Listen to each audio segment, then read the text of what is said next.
بسم اللہ الرحمن الرحیم۔ السلام علیکم دوستو، آج ہم ایسی شخصیت کے بارے میں گفتگو کریں گے جنہوں نے قرآن و سنت کی بالاتری کے لیے بر صغیر پاک و ہند میں شاندار خدمات سر انجام دیں۔ شہنشاہ اکبر کے نام نہاد دین الہی کے مقابلے میں حق و صداقت کا پرچم بلند کیا۔ احیاء دین کے لیے آپ کی خدمات ہمیشہ یاد رکھی جائیں گی۔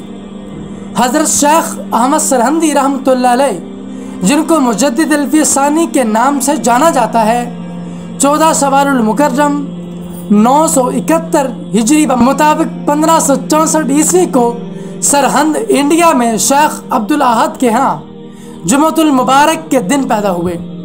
آپ کی ولادت کے بارے میں کئی صدیوں سے اولیاء کرام بشارتیں دیتے آ رہے تھے، جن میں سے حضرت شیخ سیدنا عبدالقادر جیلانی، شیخ احمد جام اور حضرت شیخ سلیم چشتی رحمۃ اللہ تعالی علیہم نمایاں نام ہیں۔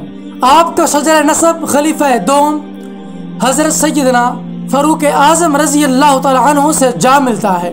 آپ نے بہت کم وقت میں قرآن پاک حفظ کر لیا اور بعد میں کثیر اساتذہ کرام اور مختلف مقامات سے علوم اسلامیہ اور فنون عقلیہ وغیرہ یعنی صرف و نحو، منطق و فلسفہ، معانی و اصول، حدیث اور اصول حدیث اور دیگر علوم اسلامیہ کو حاصل کر کے صرف 17 سال کی عمر میں سند فراغت حاصل کر لی۔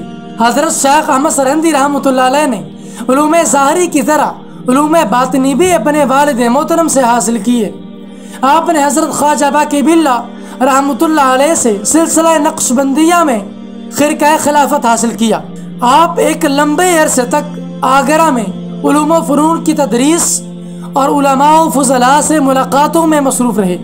آپ کے والد گرامی جب آپ کو لے کر تھانی سر پہنچے تو وہاں کے مشہور رئیس شیخ سلطان کی صاحبزادی سے آپ کی شادی ہو گئی۔ آپ واپس سرہند تشریف لا کر تبلیغ اسلام، اشاعت سلسلہ عالیہ اور رشد و ہدایت میں مصروف ہو گئے۔ اس دور کے عظیم عالم دین حضرت علامہ عبدالحکیم سیالکوٹی رحمۃ اللہ علیہ نے آپ کو سب سے پہلے آپ کی مذہبی، سیاسی اور روحانی خدمات کا اعتراف کرتے ہوئے مجدد کا لفظ استعمال کیا۔ دوسری طرف اکبر بادشاہ نے اپنی حکومت میں مسلمانوں کو گمراہ کرنے کی ایک مذموم تحریک شروع کی تھی۔ اس کی تائید اور حمایت میں اس کے وزراء کے علاوہ علماء سو نے بھی حصہ لیا، جیسا کہ ابو الفضل اور علامہ فیضی وغیرہ۔ اکبر کی ایجاد کردہ خرافات میں سے چند چیزوں کا ذکر کرتا ہوں، جیسا کہ جو عورت دار اسلام میں داخل ہوتی اسے زبردستی اس کے ورثاء کے حوالے کر دیا جاتا تاکہ وہ اسلام سے دور رہے۔ سنت رسول داڑھی کی تذلیل کر کے شاعر اسلام کا مذاق اڑایا جاتا۔ عربی زبان پڑھنا اور لکھنا جرم قرار دے دیا گیا تاکہ لوگ قرآن و حدیث اور فقہی مسائل سے دور رہیں۔ سور اور کتے کو پاک قرار دیا گیا۔ ہر روز صبح ان دونوں جانوروں کو دیکھنا عبادت قرار دیا گیا۔ السلام کی جگہ اللہ اکبر اور علیکم کی جگہ جل جلالہ کہنا لازم قرار دیا گیا۔ مدارس اسلامیہ اور مساجد کی حیثیت کو کمزور کر دیا گیا۔ ختنہ کی رسم کو ختم کر دیا گیا۔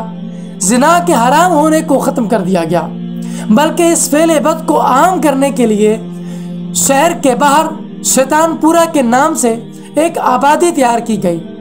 نماز، روزہ، زکوٰۃ، ان سب عبادات کو خلاف عقل قرار دے دیا گیا۔ الغرض اسلامی عبادات اور عقائد و نظریات کو اس انداز سے پیش کیا گیا کہ کفر یا رسوم اور اسلامی عبادات میں فرق کرنا مشکل ہو گیا۔ حضرت مجدد الفی ثانی رحمۃ اللہ تعالی علیہ وہ پہلی شخصیت تھے جن کی آواز حق اور باطل شکن نعرے نے اکبر کی حکومت کے ایوان ہلا دیے۔ آپ نے حکومتی مشیروں اور وزراء سے مخاطب ہو کر واضح الفاظ میں ارشاد فرمایا، بادشاہ اللہ تعالیٰ اور اس کے رسول صلی اللہ علیہ وسلم کا باغی ہو گیا ہے۔ میری طرف سے بادشاہ کو کہہ دو کہ اس کی بادشاہی، اس کی طاقت اور اس کی فوج سب ایک دن مٹ جانے والی ہے۔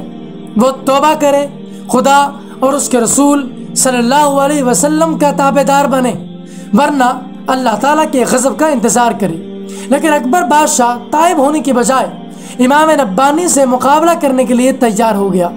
مقرر کردہ تاریخ اور مقام پر حق کو واضح کرنے اور باطل کو پارا پارا کرنے کے لیے آپ بھی میدان میں تشریف لے آئے۔ میدان کی ایک جگہ پر آپ نے سادہ سا سٹیج لگوایا جس کے گرد چند ایک لوگ جمع تھے، جبکہ بادشاہ نے اپنا شاہی سٹیج آپ کے بالکل مقابل لگوایا۔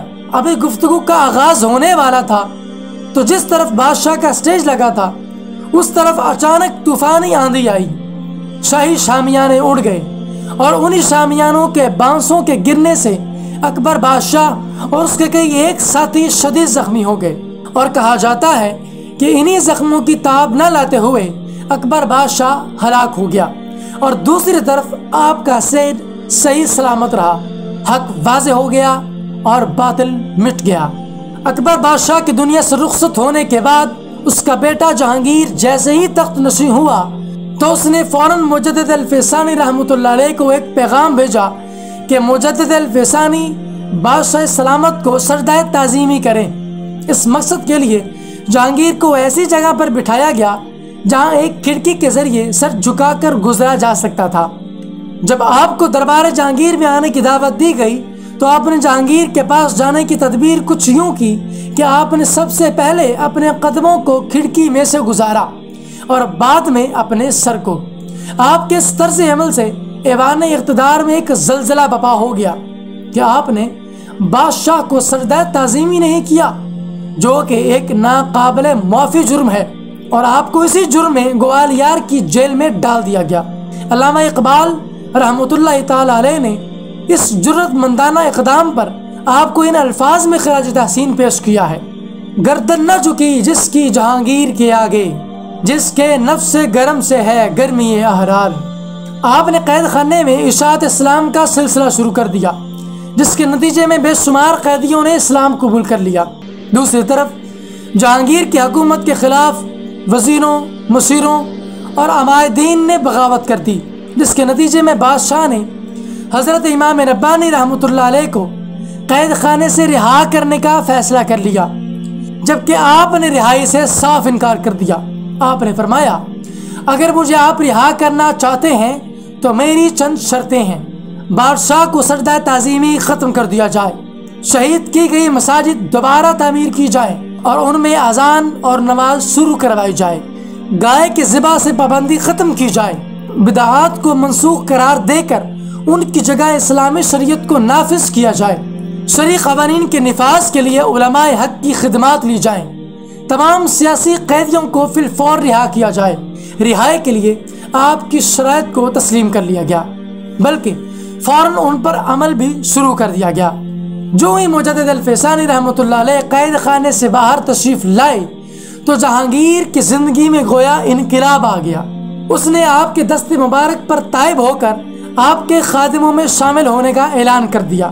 حضرت امام ربانی رحمۃ اللہ علیہ نے تصنیف و تالیف کے میدان میں بھی تاریخی خدمات سر انجام دی ہیں، جن میں مشہور ترین مکتوبات امام ربانی، مبدأ و معاد، رد روافظ وغیرہ شامل ہیں۔ دوستو، یہ آفتاب علم و حکمت اپنے کثیر خلفاء، مریدین، اپنے لاکھوں چاہنے والوں اور اپنی یادگار تصانیف کو چھوڑ کر 28 صفر المظفر کو غروب ہو گیا۔ مفکر اسلام، شاعر مشرق علامہ ڈاکٹر محمد اقبال رحمۃ اللہ علیہ نے آپ کی خدمات کو خراج تحسین اس انداز میں پیش کیا ہے: حاضر ہوا میں شیخ مجدد کی لحد پر، وہ خاک کہ ہے زیر فلک مطلع انوار، اس خاک کے ذروں سے ہیں شرمندہ ستارے، اس خاک میں پوشیدہ ہے وہ صاحب اسرار۔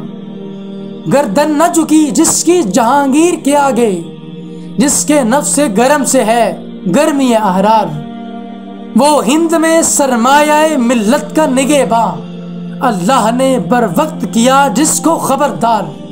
دوستو، اگر آپ کو یہ ویڈیو اچھا لگا تو اس کو لائک کریں، شیئر کریں، کامنٹ کریں اور میرے چینل جبات ٹی وی کو ضرور سبسکرائب کریں۔